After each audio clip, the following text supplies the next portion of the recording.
Hello guys, welcome to our YouTube channel study with M. आज मैं आप सभी के लिए काफ़ी इंपॉर्टेंट वीडियो लेके आई हूँ। तो देखिए, उत्तराखंड के महत्वपूर्ण एमसीक्यू की हमारी एक सीरीज चल रही है जिसका पार्ट 59 आज मैं आप सभी के लिए लेके आई हूँ। इससे पहले इस सीरीज़ के 58 पार्ट्स हमारे YouTube channel study with M पर अपलोड कर दिए गए हैं।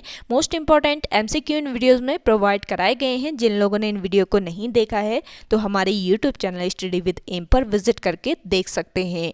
आज की इस वीडियो में हम 20 मोस्ट इंपॉर्टेंट एमसीक्यू डिस्कस करेंगे जो कि आपके आगामी उत्तराखंड पुलिस पटवारी लेखपाल बंदी रक्षक LDC and other one day exam के लिए इंपॉर्टेंट हैं। तो आप सभी लोग हमारी इस वीडियो में स्टार्टिंग से लेकर एंड तक बने रहें। तो चलिए आज की इस वीडियो को स्टार्ट करते हैं। स्टार्ट करने से पहले जिन लोगों ने अभी तक हमारे YouTube channel study with M को सब्सक्राइब नहीं किया है वो सब्सक्राइब कर लें। साथ ही साथ बगल में जो बेल आइकन दिख रहा है इसे भी प्रेस कर लें ताकि हम कोई भी वीडियो डालते हैं तो उसका नोटिफिकेशन आपके पास जल्द से जल्द पहुंच जाए। आप सभी लोग हमारे टेलीग्राम चैनल को भी ज्वाइन कर सकते हैं। अराउंड 6.3 के यहाँ पे ग्रुप मेंबर्स हो चुके हैं। सुबह 10 बजे और शाम 8 बजे यहाँ पे क्विज का आयोजन भी कराया जाता है। इसके अलावा अदर इंपॉर्टेंट अपडेट्स पीडीएफ्स यहीं पे शेयर की जाती हैं। लिंक आपको उसका डिस्क्रिप्शन बॉक्स में मिल जाएगा। बढ़ते हैं आज की वीडियो की ओर।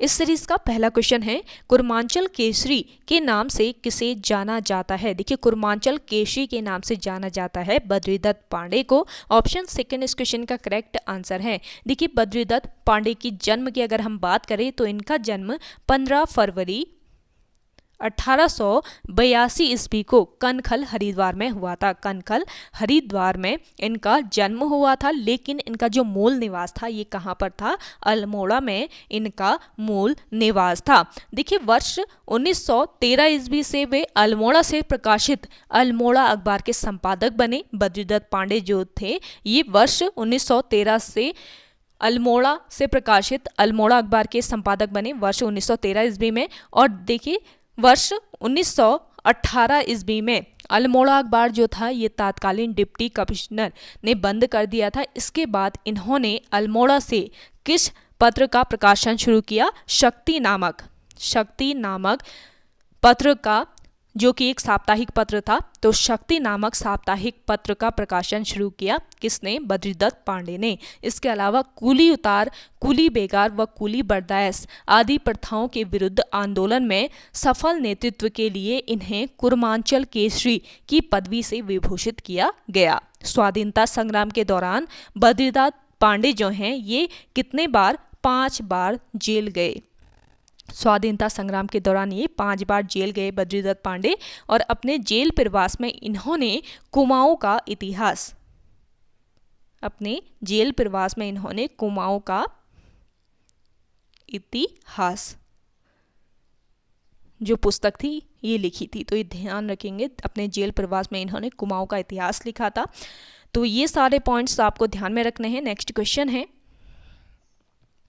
स्कूल चलो अभियान कितने वर्ष के बच्चों के लिए संचालित है? देखिए, स्कूल चलो अभियान जो है ये कितने वर्ष?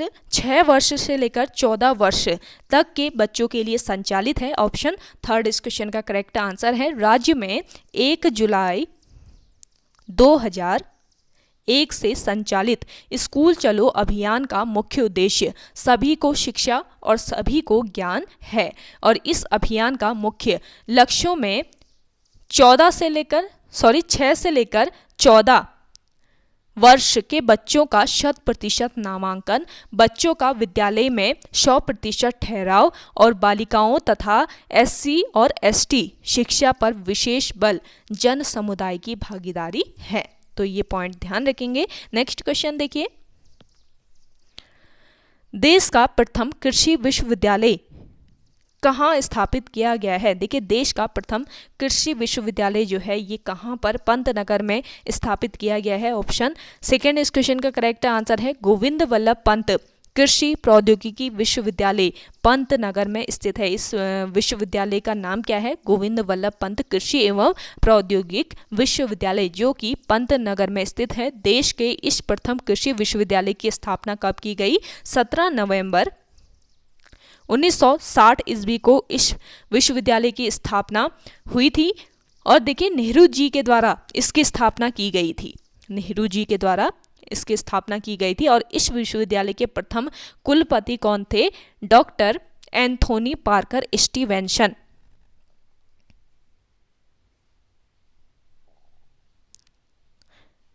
एंथोनी पार्कर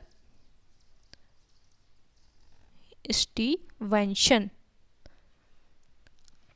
इस विश्वविद्यालय के प्रथम कुलपति थे। और इस विश्वविद्यालय ने देश में हरित क्रांति लाने के साथ ही शोध के क्षेत्र में कई उल्लेखनीय कार्य भी किए हैं। अगला क्वेश्चन है,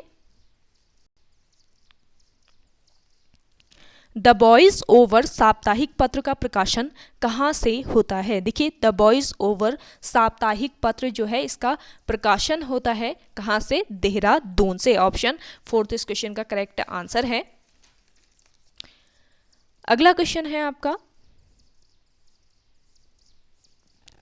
गढ़वाल समाचार पत्र कहाँ से प्रकाशित होता है? देखिए, गढ़वाल समाचार पत्र ये प्रकाशित होता है कहाँ से? पौड़ी से। ऑप्शन 2 इस क्वेश्चन का राइट आंसर है। अगला क्वेश्चन देखिए,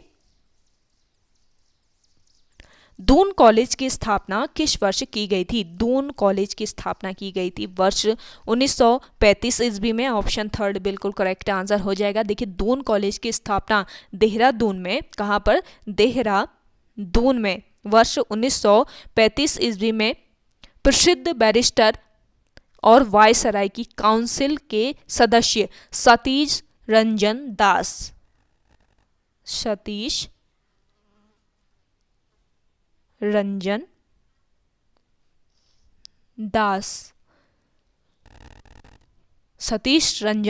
दास द्वारा अच्छी शिक्षा और अंग्रेजी के विकास के लिए की गई थी। तो इसकी जो स्थापना है, दून कॉलेज की स्थापना देहरादून में की गई थी वर्ष 1935 ईस्वी में। और प्रसिद्ध बैरिस्टर और वायसराय की काउंसिल के सदस्य जो थे सतीश रंजन दास, इनके द्वारा इसकी स्थापना अच्छी शिक्षा और अंग्रेजी के विकास के लिए की गई थी। और यह भारत का प्रथम पंजीकृत स्कूल है। ये ध्यान रखेंगे, भारत का प्रथम पंजीकृत स्कूल कौन सा है? ये है दून स्कूल या दून कॉलेज। अगला क्वेश्चन है, राज्य में प्रथम रेल पथ का निर्माण वर्ष 1884 ईस्वी में किया गया वह पथ है? देखिए, राज्य में प्रथम रेल पथ का निर्माण वर्ष 1884 ईस्वी में किया गया। और वह जो रेल पथ है ये कौन सा पथ है? तो इसका राइट आंसर हो जाएगा किच्छा काठगोदाम। ऑप्शन 3 इस क्वेश्चन का राइट आंसर है। अगला क्वेश्चन देखिए,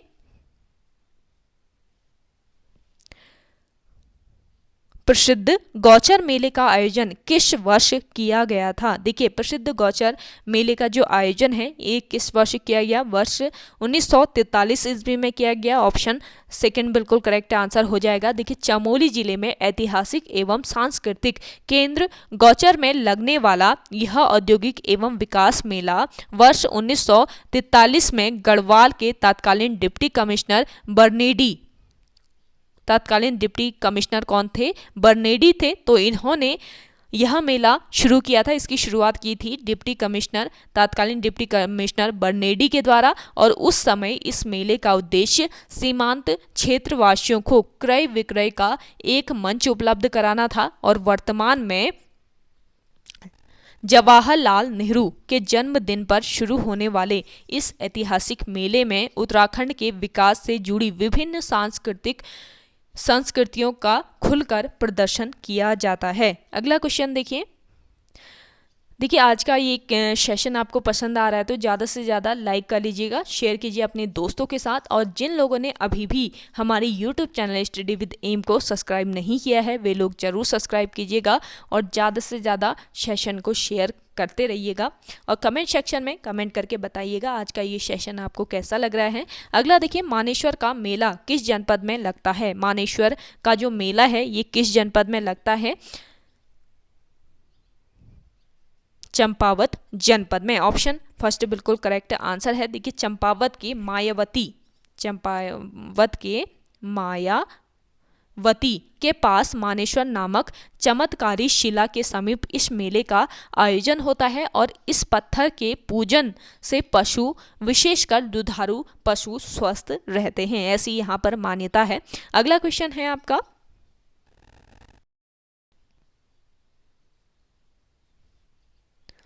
राज्य में सर्वाधिक ऊंचाई पर स्थित मंदिर है। देखिए राज्य में सर्वाधिक ऊंचाई पर स्थित जो मंदिर है ये कौन सा मंदिर है, ये है तुंगनाथ।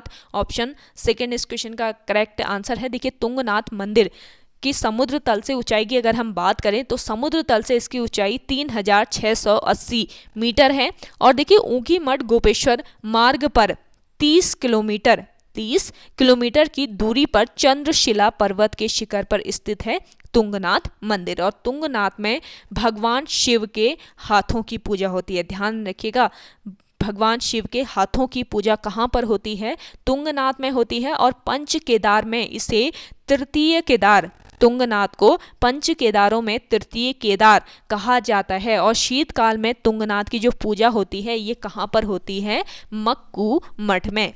मक्कू मठ में ये पूजा होती है तुंगनाथ की, कहाँ, शीतकाल में। कब, शीतकाल में। और तुंगनाथ जो है ये उत्तराखंड में सर्वाधिक ऊंचाई पर स्थित देव मंदिर है। अगला क्वेश्चन है,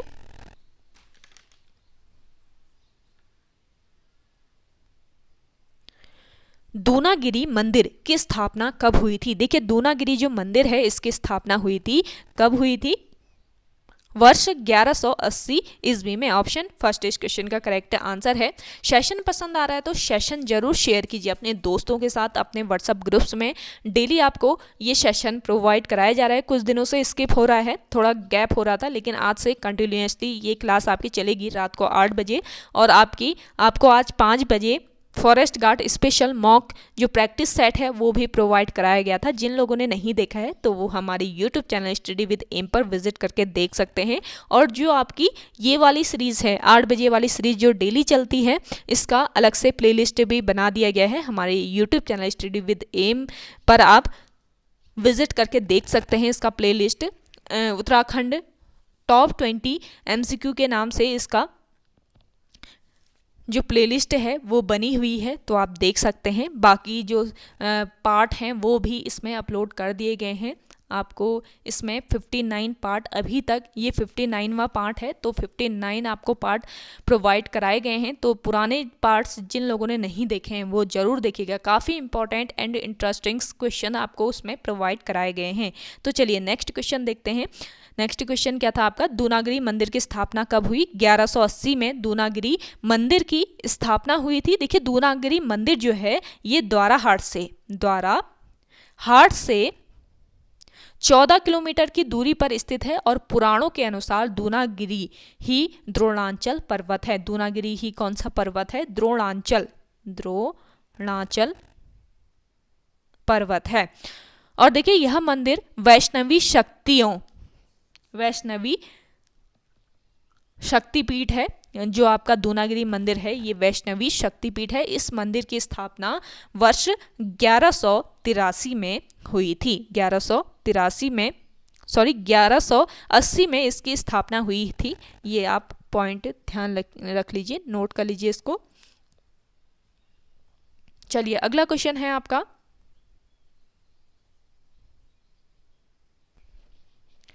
टिम्मरसैंण गुफा किस घाटी में स्थित है। देखिए टिम्मरसैंण जो गुफा है ये किस घाटी में स्थित है, इसका राइट आंसर हो जाएगा नीति घाटी में। ऑप्शन फर्स्ट बिल्कुल करेक्ट आंसर है। टिम्मरसैंण गुफा चमोली जनपद के नीति घाटी में स्थित है। यहाँ गुफा अमरनाथ की तरह यहाँ पर अमरनाथ गुफा की तरह बर्फ का शिवलिंग है, ये ध्यान रखेंगे। जैसे अमरनाथ गुफा में बर्फ का शिवलिंग है ना, यहाँ पर भी शिवलिंग है जिस पर ऊपर से जल टपकता रहता है। अगला देखिएगा,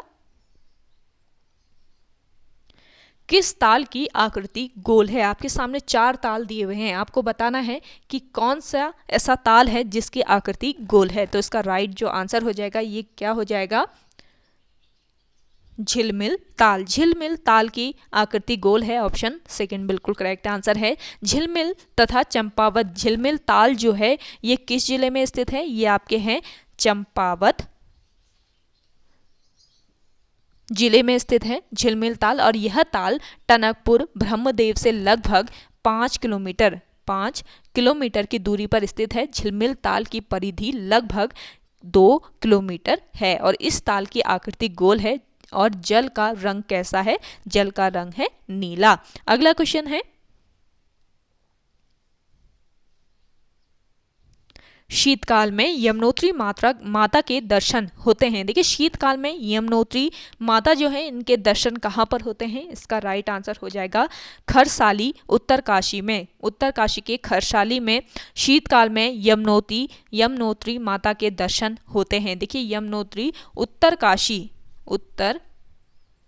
काशी जिले में स्थित है और यह पवित्र स्थान गंगोत्री के ठीक पश्चिम में तथा उत्तरकाशी से 137 किलोमीटर उत्तर में स्थित है। और यमुना के बाएं तट पर स्थित यमुनोत्री मंदिर का निर्माण कब हुआ? वर्ष 1919 ईस्वी में गढ़वाल नरेश प्रताप शाह ने करवाया था। इस मंदिर का निर्माण वर्ष 1919 में गढ़वाल नरेश प्रताप शाह ने करवाया था। और यमुनोत्री मंदिर का पुनर्निर्माण की बात करें तो इस मंदिर का पुनर्निर्माण किसने कराया था? जयपुर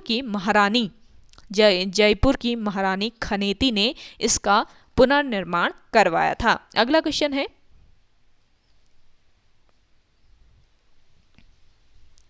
कुमाऊं क्षेत्र में मेलों में नृत्य है। कुमाऊं क्षेत्र में मेलों में कौन सा नृत्य किया जाता है ये बताना है। तो इसका राइट जो आंसर हो जाएगा ये हो जाएगा आपका भगनौल नृत्य। कुमाऊं क्षेत्र में मेलों में कौन सा नृत्य किया जाता है? भगनौल नृत्य किया जाता है। ऑप्शन 3 बिल्कुल करेक्ट आंसर हो जाएगा। भगनौल नृत्य कुमाऊं क्षेत्र का नृत्य है और यह नृत्य मेलों में आयोजित किया जाता है। इस नृत्य में हुड़का और नगाड़ा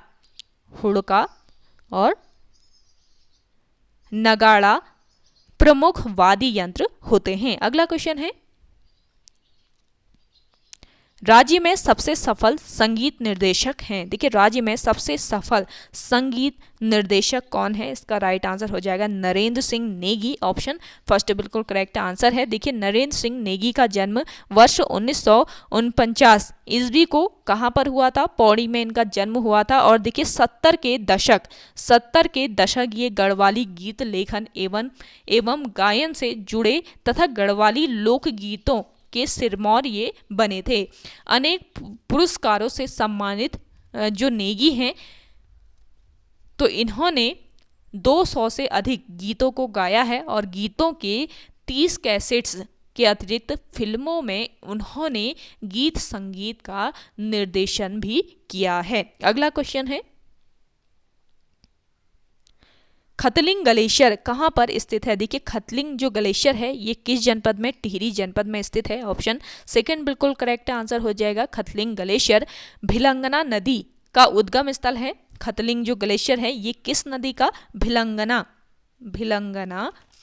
नदी का उद्गम स्थल है जिसके दाहिनी ओर दूध गंगा ग्लेशियर है। इसके दाहिनी ओर कौन सा ग्लेशियर? दूध गंगा ग्लेशियर स्थित है। और दूध गंगा ग्लेशियर के दाहिनी ओर कौन सा ताल? मसूर ताल स्थित है।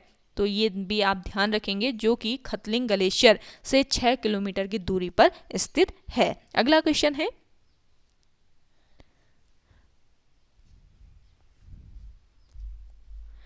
गोरा ब्राह्मण किसका उपनाम है? देखिए गोरा ब्राह्मण ये उपनाम किसका है? इसका राइट आंसर हो जाएगा जिम कॉर्बेट। ऑप्शन 2 बिल्कुल करेक्ट आंसर है। देखिए जिम कॉर्बेट का जन्म कब हुआ? 1875 ईस्वी को नैनीताल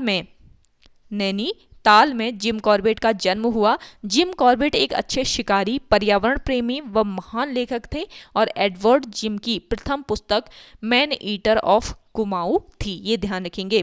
पहली पुस्तक कौन सी थी इनकी? मैन ईटर ऑफ कुमाऊं इनकी पहली पुस्तक थी। और इनकी अंतिम जो पुस्तक थी ये थी ट्री टॉप इनकी अंतिम पुस्तक थी जो कि वर्ष 1955 ईस्वी में आई। जिम कॉर्बेट की अन्य पुस्तकों की अगर हम बात करें तो माई इंडिया, इसके अलावा man eating leopard of Rudraprayag और द हंटर फ्रेंड्स, इसके अलावा टेम्पल टाइगर इनकी अन्य पुस्तकें हैं। ये भी ध्यान रखेंगे। और देखिए वर्ष 1957 ईस्वी में इनके नाम पर क्या जारी किया गया? डाक टिकट जारी किया गया था। डाक टिकट इनके नाम पर कब जारी हुआ? वर्ष 1957 ईस्वी में। इंपॉर्टेंट पॉइंट है, इन पॉइंट्स को नोट जरूर कीजिएगा। इंपॉर्टेंट फैक्ट और पॉइंट आपको यहाँ पे बताए जाते हैं, तो नोट कर लीजिए, काफ़ी हेल्पफुल रहते हैं आपके आगामी एग्जाम के लिए। अगला देखिए, वर्ष 1929 ईस्वी में लाहौर कांग्रेस में कुमाऊं का प्रतिनिधित्व किया था। देखिए, वर्ष 1929 ईस्वी में लाहौर कांग्रेस में कुमाऊं का प्रतिनिधित्व किसने किया था? तो इसका राइट आंसर हो जाएगा हर्षदेव औली। ऑप्शन थर्ड बिल्कुल करेक्ट आंसर है। देखिए, हर्षदेव औली जो हैं ये काली कुमाऊं के शेर के नाम से विख्यात हैं। काली